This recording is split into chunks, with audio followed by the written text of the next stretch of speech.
株主に田村敦さんがいらっしゃいまして、ビジョンは明確で、ね、面白そうだけど、めっちゃ数字に弱いなっていうか 2C を頑張る必要があるのかなっていうところが疑問で、一回上場とか諦めた方がいい。今月何をやるぞと、何パーセント何パーセントです表に出してますか。 Do My Best で祈ってて、ここまでいけばいいよねっていう感じの社風じゃないですか。両方なんとなくやっていくよりもがっつり利益出しちゃった方が早いのかなっていう。そんな株主のこと頑張ったけどまず売上と利益やって、今どっちつかずになっちゃって。 2C で認知さえ上がれば僕は結構ありな気はするんですけどね。 C は難しいよお金がないのに C をやると潰れると思う会社が。今日一番熱いです。オファーしてください。オファーを勉強した上で最大1000万とか出資ありえますか。全然あります。今回オファーは受けられますか。今現状意思決定をしろと言われたら、はじめまして、エグゼストの中林と申します。本日はよろしくお願いします。エグゼストという会社でして、ベストエクスペリエンスというところからつけております。ミッションはですね、人と人をつなぐということで、出会えなかった人と人をつないで、ワオで溢れる世界を実現するということで、地域創生であったりとか、日本を海外に伝えるようなことをやっております。もともと僕自身、広島テレビというところで勤めておりまして、10年前近くのところに起業したと。で、そういったネットワークを使いながら今、事業を進めています。弊社26人の会社ですけれども、3つプラットフォームを持ってまして、海外の観光客とガイドさんをマッチングするというインバウンド観光のプラットフォーム WOWU と、テレビ局さんの映像素材を自由に活用できる動画どうぞ、そして今日、中心にお話しさせていただく農家さんの DX ファンコミュニティを作るというですね、ポケットオーナーズというサービスを展開しております。ポケットオーナーズ自体はですね、直近の6月にリリースしたばかりで、まだ2年ぐらいのサービスですけれども、順調に推移してきておりまして、今、農家さん含めてですね、いろんな農業の課題、一次産業の課題を DX していくということをやっています。こういった農業のですね、流れがあるんですけれども、我々としては、川上から川下までいろんな形でファンコミュニティを使うことによって、課題を解決するということを展開しております。実際に農家さんの数は今1500程度で、オーナーの数は4万人というところで、徐々に個人にも広がってきているというようなサービスになっておりますが、我々がこのサービスを立ち上げた背景としては、一次産業と観光産業をつないで、一次産業単体でですね、盛り上げていくというよりも、最終的にはインバウンドにもつなげていく。生産者がですね、いろんな自分のできることであったりとか、コミュニケーションであったりとか、サービス、商品っていうものを消費者の方に展開していくことによって、単体ではなくて、6ヶ月とか1年とかいう単位でファンになっていただくという仕組みを作っているという形です。ポケットオーナーズ、実は今 2B に売り上げがかなり寄っておりまして、我々大手企業さんと連携をしながらですね、いろんな農家さんの課題を作っているという形です。特にインバウンドの観光というところの食という部分で言いますと、2030年に向けてかなり大きなマーケットサイズが見込めているというところもありますので、そういった一次産業とインバウンドをつなげて、食という分野で地域創生、地方創生を海外の方の力を借りながら展開をしていきたいなというふうに思っています。チームなんですけど、実はそんなに大きなチームではなくて、全部で26名で、こちらは経営陣になります。すべて開発は内製しておりますというところと、海外のメンバーもですね、投資家の方含めていろいろと一緒にやらせていただいている。うちの課題はですね、01と言われるところとか、10と言われるところとかをある程度進めることができるんですが、その先のですね、10、100とかですね、そのさらにその先の100、1000みたいなところが、できていないというところが、我々の課題だというふうに認識をしております。で、今日ぜひこういったところをですね、ご相談できると嬉しいなというふうに思っております。なんか、いいことやってそうなんですけど、めっちゃ数字に弱いなっていうか、なんかほとんど定性的なことばっかで、定量的なのはマーケットサイズだけで、自社の数字について後で教えてほしいなっていうのが一個と、人事組織の問題、どんなことが問題なんですか。営業が弱い。い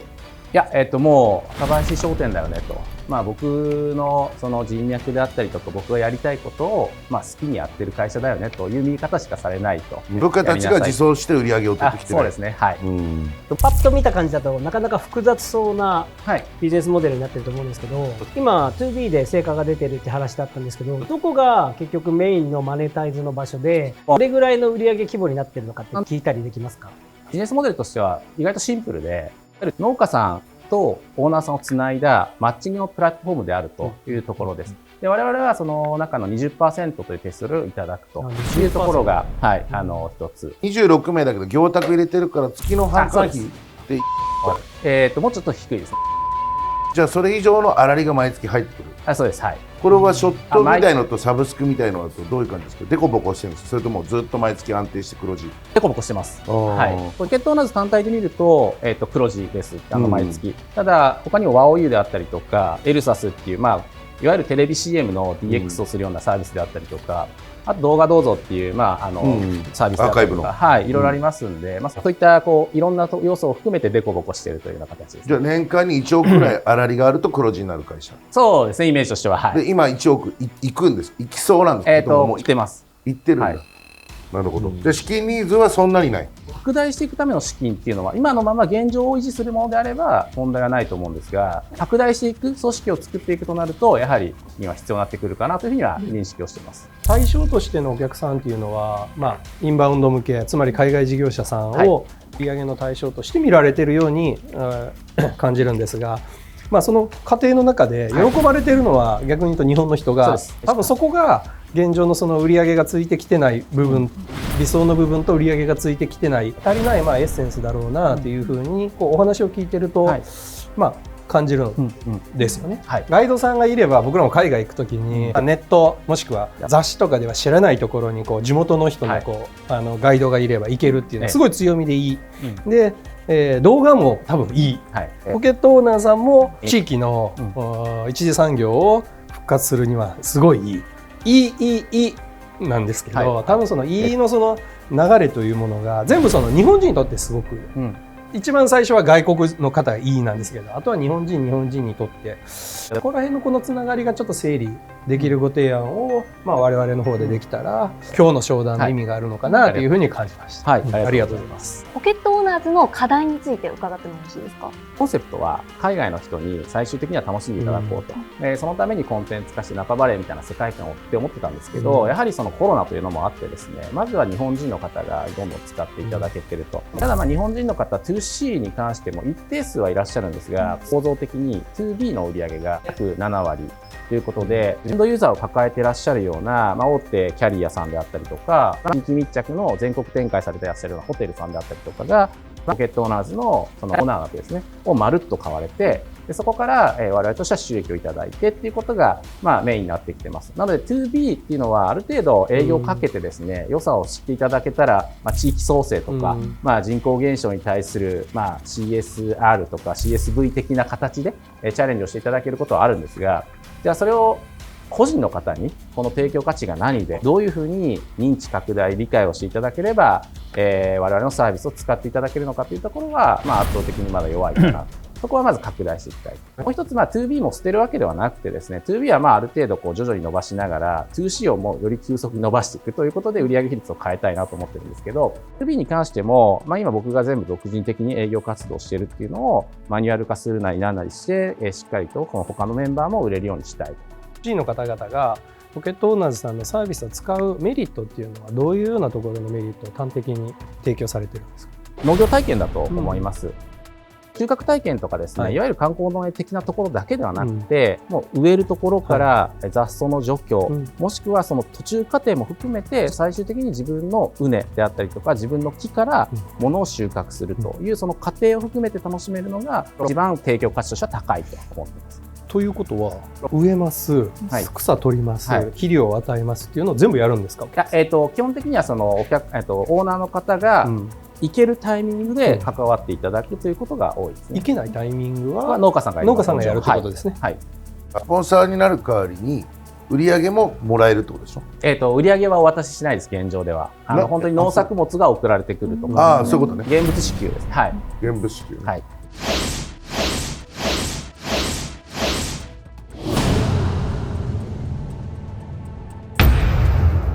2B の場合も現物支給で今やられてる。2B の場合も現物支給もやっております。なのであるホテルさんとかは、さつまいもが一気に600キロとかあるホテルに届いたりとかして、それをホテルのウェルカムスイーツとか全国展開に発送して、海外の方含めて食べていただいて、もちろん地元であればこれってあそこの農場で取れたから今行くと収穫体験できますよっていうプロモーションもしていただいているという形になります。確かに 2B で需要ありそうで 2C で難航してるんだなっていうのがすごい分かりやすい状況だなって思うんですけど、 2C を頑張る必要があるのかなっていうところが疑問で、 2B は要はこれでかいのって経費とかで落ちて、なおかつなんか地方創生っぽいことができるみたいな感じで、野菜とかも送られてくるから需要があるっていうのは分かるんですけど、 2C だったら他の代替手段がいろいろあるじゃないですか。野菜買ったらいいし、地方の普通の農業体験やってるところとか個別でいろいろあるし、で組織でやれるっていうのはそういう要は一貫してるからっていうメリットあると思うんですけど、 2C は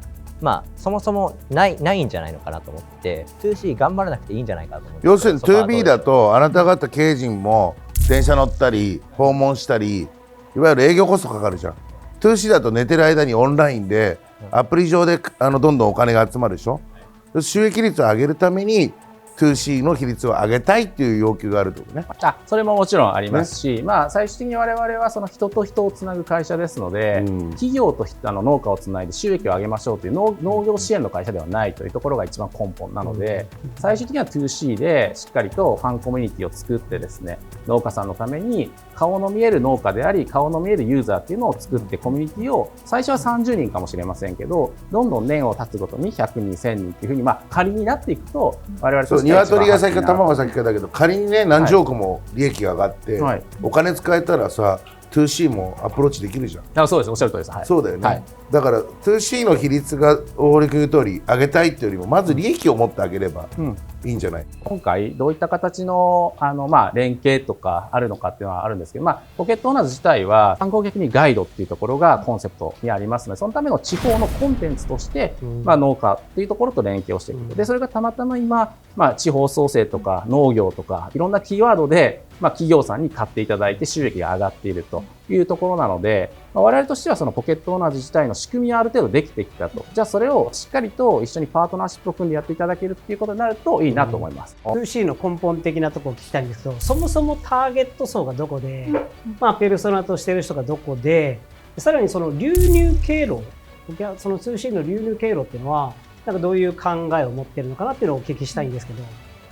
ペルソナに関しては、小さなお子さんを持っていらっしゃる、3、40代のご夫婦の方、教育っていう視点が一番、今としては刺さってるかなと思います。第2弾は、本当にその地域に、いたけれども、ちょっと今離れて、ふるさと納税とかですね、そういったことをやってらっしゃるようなイメージの方っていうところが、ポイントになるかなとは思っております。それ 2C の集める時の流入経路って動画動画のやつがあると思うんで、素材自体は多分めちゃくちゃあると思うんですけれども、それを活用して SNS の展開とか、例えば TikTok とかインスタとか使ってオーガニックでの集客みたいなのはやられてないんですか？今やってないんですよ。で、今やってるので言うと、テレビ局さんと連携をして、パブリシティであったりとか、番組取り上げであったりとかっていう、マスの広告を使って、まずはやってる。やってるというか、やっていただいているというところが一つ。我々がコスト払ってるわけではないので、そこを取り上げていただくというのが一つと、もう一つ効果があったなと思うのはですね、弊社の株主に田村敦さんがいらっしゃいまして、敦さんと一緒にオンラインの番組をやっています。で、そこで各農家さんの深掘りを敦さんにしていただくと。で、そのオンライン番組に来ていただいた方がオーナーになっていただくという流入経路は、今ちょっと止まってますけれども、昔は結構ありました。お客さんをインバウンドの海外の人を C と捉えるのか、まずは日本人を C と捉えるのかっていうところで、我々もその提案の仕方が大きく変わってきますよね。なんかすごい先を見ると、結局このビジネスモデルを日本人の人を C として対象として見てしまうと、結構ありきたりなサービスになってきてしまうので、どうにかしてインバウンドもしくは外国人の方々を C として取り込める方法があれば、すごく変わってくるのかなというふうに思いますね。最初は日本人 2C でやってるところで言うと、その日本人はですね、お客様とオーナーとしてのポジションもあるんですけど、どちらかというともっと農家さんに寄っていただいた、農家さんサイドのポジションをどう築けるかっていうのが、これからのコミュニティを作るところで大事かなと。で、そこができて、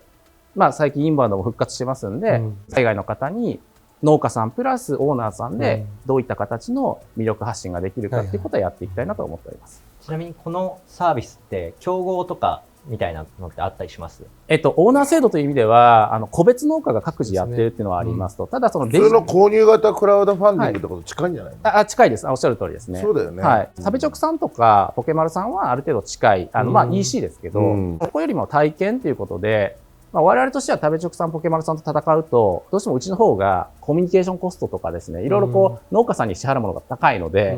ただただ農作物欲しいんであれば、他のところでやられた方が圧倒的に良いと思います。冒頭に言った通り、もっと数字に強い経営者であってほしいな。なるほど。はい、社内に向けて弱いんじゃないかなと。例えば KPI 管理して、それぞれのプロダクトを別に、今日は何をやるぞと、今月何をやるぞと、何パーセントを何パーセントにする、何件を何件にするっていうのが表に出してますか？Do my best で祈ってて、ここまでいけばいいよねっていう感じの社風じゃないですか。うち取締役会があるので、そこに関しては必ず KPI 設定をさせていただいて。じゃあそれは個人に振ってますか？行かなかったら給料下げるぞ。そうですね。そこまではできてないですけど、一応コミュニケーションは取ってます。もちろん。ベンチャーなんだから、その辺言わないと、ビジョンは明確で、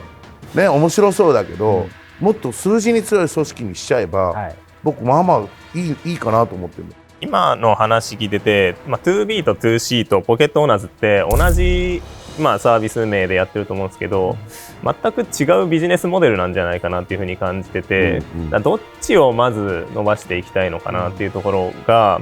最終 2C に行きたいっていうお話だったと思うんですけど、2B でまず利益出して、それで2C 一気にマスに広めていくっていう、流れの方がなんか両方なんとなくやっていくよりも、がっつり利益出しちゃった方が早いのかなっていう。俺はね、まずそんな株主の子黙ってるとまず売上と利益やって、そっから考えた方がいいと思うよ。今どっちつかずになっちゃって、日々やってんのは法人営業で金を稼いでると。でも C をやりたい C をやりたいと。俺だったらもう法人営業あと10倍やって、まず10億円の売り上げにして、キャッシュ5億円ぐらい積むと、なんなら株主に返してもいいぞというぐらいまで持ってって、そこから年間何億かけてマーケットがやれば C もつかめるですよね。今の弱い組織、ごめんね言ったら弱い組織と少ないお金で C マーケットは難しいと思う。いやでもおっしゃる通りだとこのままどっかに売っちゃった方がいいと思う。ある種 2C だとそもそも体験に魅力を感じてる人の母数が限られてるんじゃないかなと思って、言いはするけれどもやっぱり今のサービスで広がってる分くらいの限られた需要で、数字がずれてる中で定性的な話ばっかしてビジョンばっか言ってても痛い社長になっちゃう。これ日本人を対象にするとどうしてもそのビジネスのやり方っていうのがマニュアル化されてきて偏ってきてしまうんで、そうするとやっぱり資金がないと勝てない。C は難しいよ。お金がないのに C をやると大体もうやばい、潰れると思う会社が。